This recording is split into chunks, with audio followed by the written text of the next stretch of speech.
Hi guys, cast the stone and hide the hand. That could be the best way to describe what Nigel Farage has been doing over the last number of years.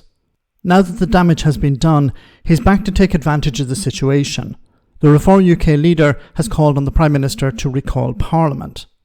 Is this because Farage is concerned about the attacks on the police, the breakdown of law and order, the general rioting? Well, that's what he's saying. But of course, this is, as I've pointed out in another video, about him boosting the profile of Reform UK. Farage wants to be driving the narrative. He was one of those who lit the powder keg, and now he wants the public to see him with a fire extinguisher in hand. So we want to bring you some breaking news, though, now relating to the riots and the violence that has been taking place over the last few days. A statement from the leader of the Reform Party, Nigel Farage.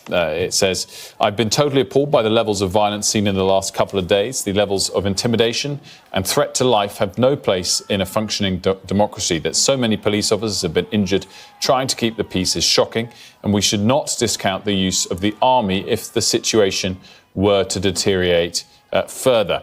Now, the statement goes on quite extensively and does also criticise the Prime Minister, saying the Prime Minister's faltering attempts to address the current issues have only added to the sense of injustice.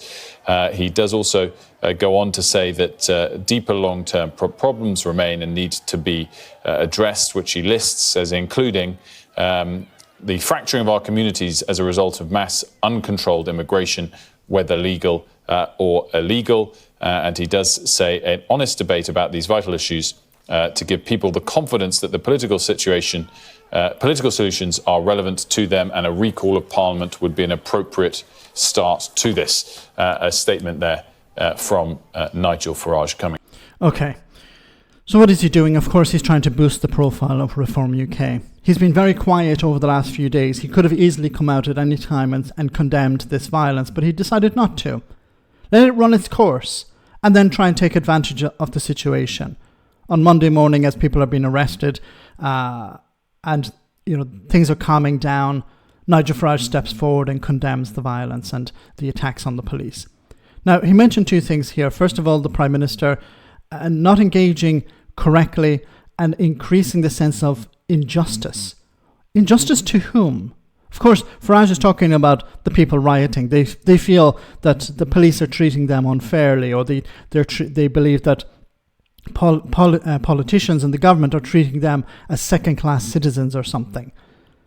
And then the other point about immigration, a debate on immigration. There needs to be a debate on immigration. We've talked about nothing else, pretty much nothing else since 2016, since the Brexit vote, in the run-up to the Brexit vote. All about immigration. Farage banging the drum of anti-immigration since 2014, 2015. And then, of course, it helped get the vote over the line. And then since then, Conservative government after Conservative government have talked about nothing but bringing down immigration. And unfortunately, and I've mentioned this before, the Labour Party fell into that trap as well. They mentioned how immigration was too high. I said before, immigration has its own natural balance. If there are jobs available, people will come. If there are no jobs available, people will not come. But unfortunately, the Conservatives were dancing to Nigel Farage's tune, and the Labour Party, the new Labour government as well, have been dancing to the Conservative Party's tune on the issue of immigration. Instead of actually presenting a positive message, they're attempting to pander to Nigel Farage. And unfortunately, when you pander to Nigel Farage, he always wants more. And now he's getting it. Now, whether Parliament should be recalled or not is a decision of the Prime Minister. It should not be Nigel Farage setting the narrative or setting the tone.